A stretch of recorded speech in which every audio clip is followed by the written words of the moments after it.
Hello, my friends, and welcome back. I'm Chisgule Gaming, and in today's video, sponsored by the makers of Rise of Kingdoms, we're going to talk about the new changes to Alliance Mobilization. These are kind of a big deal. Your goal has changed majorly. The goal post has changed majorly. The way alliances think about this event has changed majorly. Let's talk about all the big stuff that you need to know. Now, overall, I think that this design is better, but it's very, very, very, very, very different. Now, fundamentally, you're still doing quests and getting rewards, but they changed the limiting factor. Before, the limiting factor was, hey, how many quests can you do? Now you can buy quests, including, it looks like, a free quest every single day, which to me was actually kind of unclear in the display. So make sure you get your free quest every single day. I might be able to show this to you on my small account, actually. I'm going to switch over to do that. But the quest attempts were the limiting factor before. And the way that worked before is that you only had like the 10 attempts plus the one you could buy with gems. Now, every single day you can buy a bunch of attempts with gems, and you can see here there's a little one showing like, Chisgule, there's something you need to pay attention to. I actually didn't figure this out. I had absolutely no clue this was happening. But if you go here, buy 0, this is actually free. You get a free quest attempt every day. So don't lose out on your free quest attempt every day. I guarantee you so many people did, because I did.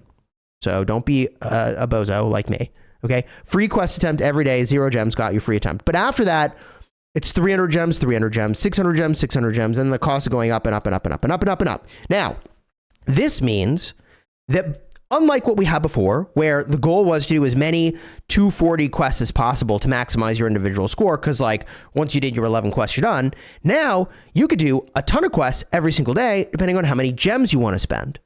So the question is, what is your alliance going to require you to do, and is it worth it? And smaller alliances or more distributed sort of teams in terms of activity level can still get to the highest tiers of this event. Like, it was really weird where before, like, if you had a highly engaged 100 players, they hit the quest limit, you couldn't necessarily, you know, get to the highest tiers of this.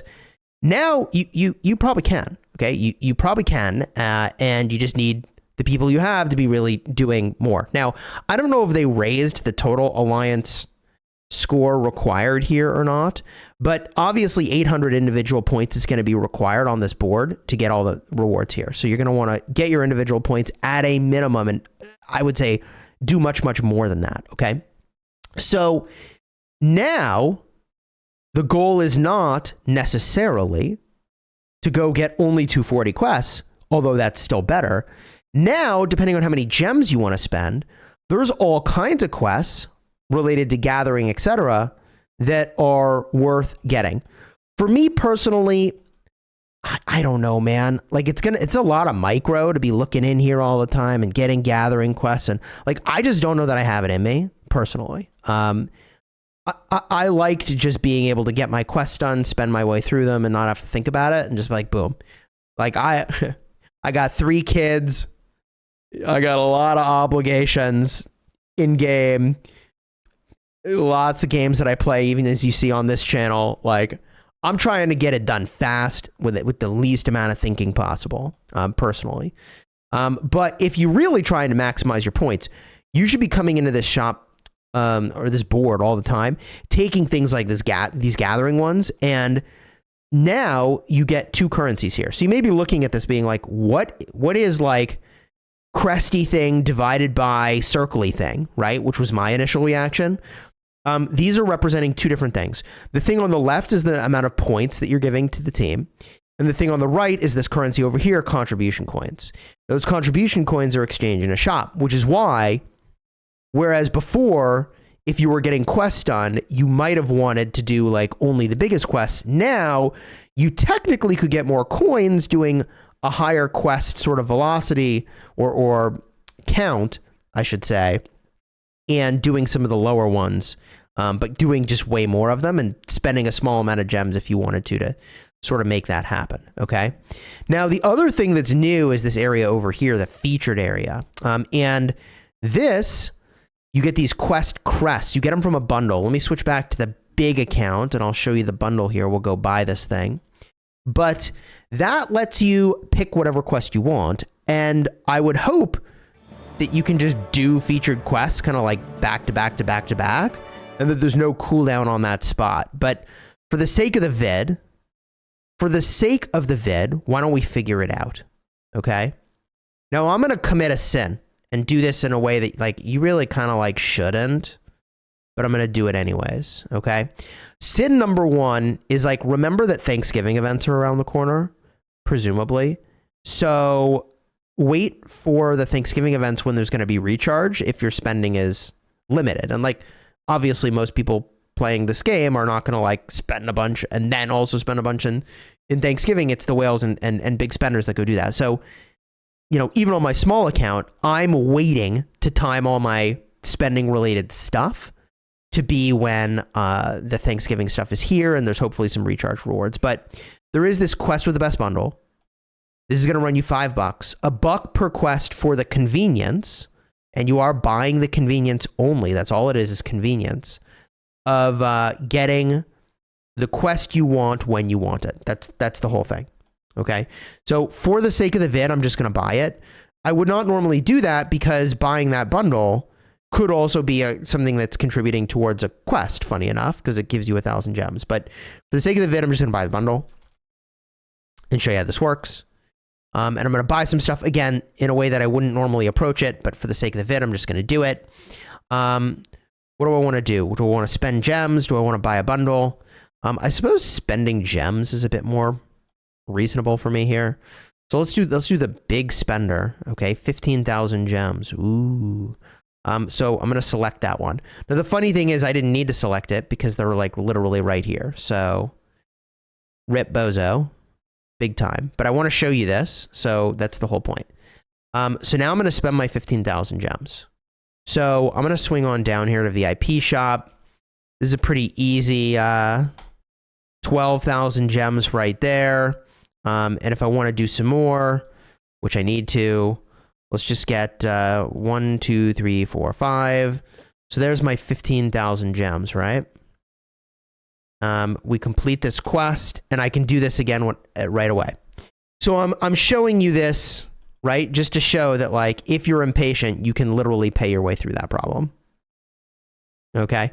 Now, was the rest of the bundle actually worth to the point where it's like, yo, cheesy, the speed ups in there are actually worth it? We're looking at 17 hours of speed ups in there. I mean, the thing is, like, I'm typically not spending money anymore for speed ups. I like to spend my money on other things like armament crates or transmutation crystals or conversion stones. Those are my highest priority buys right now. But let's see here. If I go to a bundle that's like pure speeds, I don't know. None of these are particularly good for pure speeds, but Circle of Life, I mean, I don't know. Are you really buying the Circle of Life bundle? But like 20 hours is certainly better than what you're getting over here, right? It's not quite 20 hours though. So I don't know. The speed up value might be decent in there. For the $5 though, it's just not what I would spend $5 on, right? Not at this moment in time. The big one over here is for sure these conversion stones. And, you know, that's the sort of thing where I should probably spend a bunch on that during the recharge events for Thanksgiving. Although, granted, I'm probably going to buy a bunch of other Thanksgiving stuff anyways. So, like, you know, don't overthink it. So, long story short, the major change to this event is that now you're going to do lots of quests. Alliances at the higher tiers are going to require you to buy like the 300 gem quests at a minimum, I would think. And let's just see what the rank rewards are. Okay, we go to the rules, rewards. Let's see. So what are the alliance rewards here? So, you know, if you're number 1, you get an extra 2 days of speed ups and 10 crystal keys. The funny thing is that, like, I don't think the cost to the alliance is worth it to require people to be spending a lot of gems, actually. I think that the big payoff is just getting to the highest tier of this. And, like, if you win, then you win. but I'm not convinced that the small amount of rewards is worth to jump up a tier in rank. So I think alliances are going to require what they need to require to get to the finish line on level 18. Beyond that, I don't see a lot of reason to really push unless you're just being competitive. And like, yeah, I mean, you know, I play with some folks that are competitive. So like, we probably will do some pushing. All right, I think that covers it. All right, we covered the shop here. I mean, you know, what would I get from this shop for what it's worth? I'm really into the transmutation stones right now. Materials are always in style. And then, you know, legendary sculptures are also good, but I put materials as a higher ranking, depends on your ability to get sculptures. And if you need relic coins, well, here's some relic coins, all right? So there it is. There it is, the new Alliance Mobilization. Let me know your thoughts down below in the comments. I'm honestly really interested. This is a tried and true format for an event in this genre of game. I would say this is an improvement. I think it is much more relaxing to not have every quest have to be the high number. And personally, like, I don't mind spending a few gems to get some extra quests, but I don't know. Your thoughts down below in the comments. Also, getting the extra shop of goodies is all upside, right? Until next time, you have fun smashing your enemies. Take care, everybody.